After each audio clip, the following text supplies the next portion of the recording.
everyone, it's me Binibingad and welcome to my YouTube channel. 안녕하세요 여러분, 저는 아리입니다. 제 유튜브 채널을 시청해주셔서 환영합니다. 반갑습니다. So for today's video, I'm gonna be unboxing one of the things that I got for the Shopee 4/4. Yes! So as you can see in my title of my video and also for my makeup, if you know them, you'll know who my bias is. So yeah, I'm a new fan of SHINee. So I bought the album during 4/4 sa Shopee and I got a really good deal for this.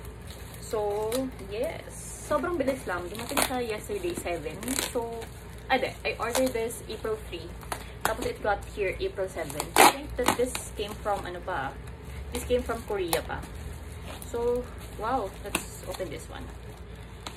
So bagong-bagong fan pa lang ako ng SHINee. Naging fan ako ng SHINee nung last week of March. O diba guys? Tapos sobrang na-addict talaga ako sa Don't Call Me. So, ito na nga po. I'm sick of all your trash. So, I got the fake reality version because I really love the photo book. So, may tatlong version yung, what do you call this? Yung album for the Don't Call Me. Don't Call Me album, diba? For the Don't Call Me album, they have 3 versions for this. So, the reality, fake reality, and the jewel case version.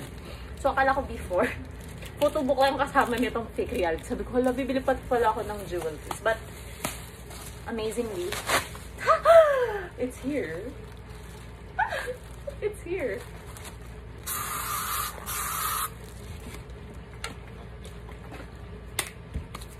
How are you? So, yan. Ito na siya. Yay! So, I got the fake reality version. Kasi sobrang ganda ng photoshoot nila doon. So in love with the photo shoot and also the inclusions for this album. Mas maganda siya compared dun sa jewel case. Kaya ito yung pinili ko. Don't call me, don't call me.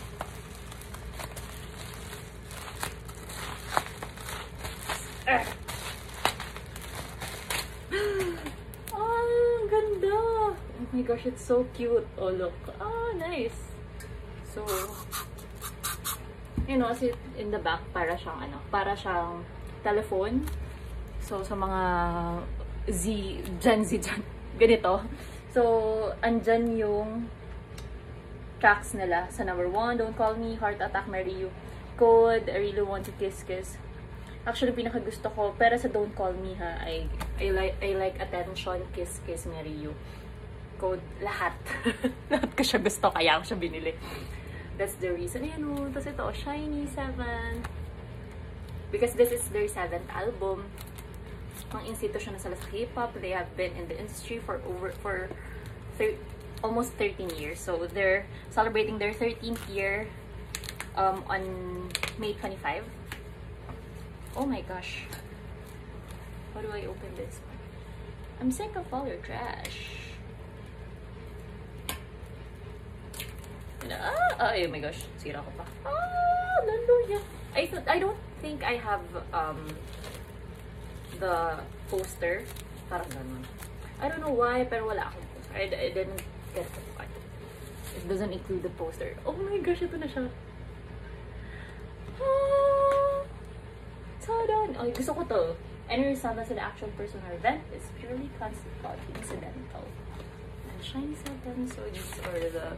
Yan, gusto ko tong concept na to. I was supposed to copy. Oh my gosh, he's so pogi. Oh my gosh, I love him so much. Oh my gosh, grabe. Visuals. I know visuals. Super visual niya. I love this. Sobrang ganda. Si ano? Tofu leader. Yeah. Grabe. Ang hirap. Actually, ang hirap pumili ng sobrang hirapan ako pumili ng bias sa kanila. Ang tagal ko maka-design. Parang hindi ko na pinili. Kasi usually parang pag binakita kong group, ay gusto ko tong member na to. Sa kanila wala. Lahat kasi sila gusto. Bakit ganun? Ayan na si Temin. Fun fact, 6 days lang ang pagitan ng birthday namin ni Temin. So, his birthday is July 18 or July 16. July 18 ata.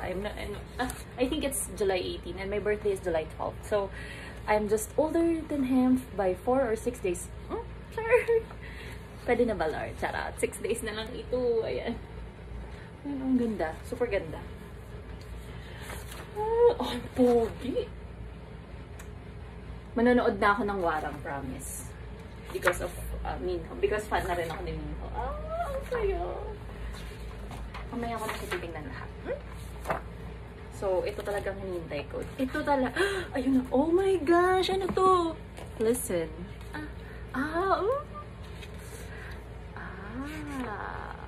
Tadan! So, it's my first time to buy a K-pop album na hindi from Big Hit. Actually, ito pala yung next album ko pala. The rest of my K-pop albums are all BTS. So, yeah. So, SM, la la la la la. And here is the CD actually in the back. Taran! So pretty. Uy, I love this photo shoot. This concept talaga, I really love. Kaya ito yung kinuha ko. And then, yeah, credits. Art director, Suman Lee. La la la. Okay.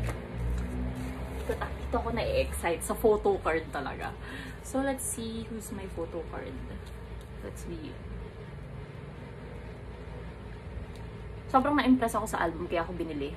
Kasi, I like, parang na-captivate ako yung Don't Call Me. So, I eventually listened to all their songs. Oh my gosh, ang ganda talaga nito, no? Si Ono! I love it! Ang ganda. Ayan, and then this one, meron siya parang card, ganyan. Sorry. And then, nakita ko.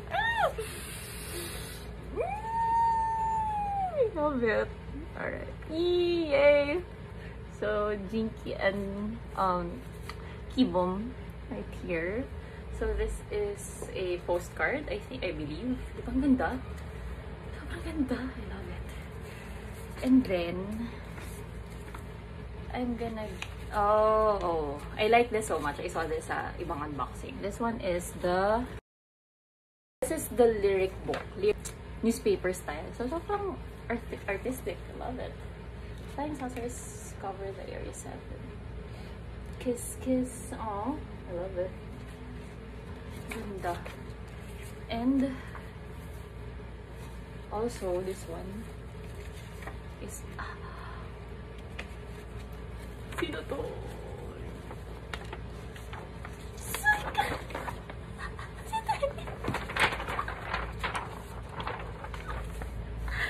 Napaka-pogi naman yan. Napaka-pogi naman yan. Pogi niya. Kilig ako. Anyways. And to reveal sa the big reveal. Ano ba yun? Ang aking postcard. Ay, photo card. Ayan!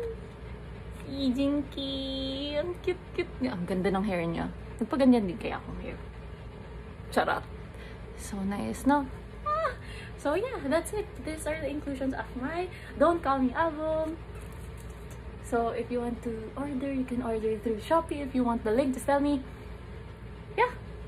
So I hope you guys enjoyed this little mini unboxing. See you again soon. I'm a baby shower. If you know anything about them or if you want to share videos with me, please DM me or whatever. Let's be friends and moods or whatever. So yeah, thank you so much guys for watching this video. 감사합니다 여러분.